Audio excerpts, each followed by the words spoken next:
ভিন্ন মতের মানুষের ওপর হামলার ঘটনা গণঅভ্যুত্থানকে যে অর্জন সে অর্জনকে ম্লান করে দিচ্ছে বলে মন্তব্য করেছেন গণতান্ত্রিক আন্দোলনের সদস্য ও অর্থনীতিবিদ আনু মোহাম্মদ। অন্তর্বর্তীকালীন সরকারের 2 মাস পর্যালোচনা প্রস্তাব ও মতবিনিময় সভায় তিনি বলেন, ভিন্ন মত ও ভিন্ন ধর্মাবলম্বীদের উপর হামলা বন্ধে সরকারের জোরালো ভূমিকার অভাব রয়েছে। বিশ্বব্যাংক সহ বহুজাতিক প্রতিষ্ঠানের কাছ থেকে ঋণ নেওয়ার তীব্র সমালোচনা করে আনু মোহাম্মদ বলেন, এসব ঋণের ফাঁদে পড়ে পূর্বে দেশের বহু শিল্প কারখানা বন্ধ হয়ে গেছে, ক্ষতি হয়েছে শিক্ষা ও চিকিৎসা খাতে।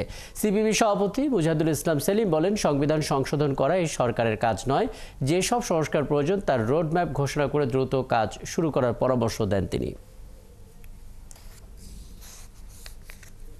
চিন্তার পার্থক্যের কারণে আক্রমণ হবে কেন? মতামতের কারণে কেন আক্রমণ হবে? আপনি মত যদি পছন্দ না হয় আপনার মত আপনি প্রকাশ করেন।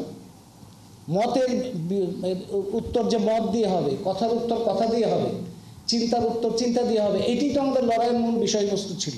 গণঅভ্যুত্থানের এই বিজয়ের মধ্যে দিয়ে যে একটা আনন্দ, এটাকেই ম্লান করে দিচ্ছে।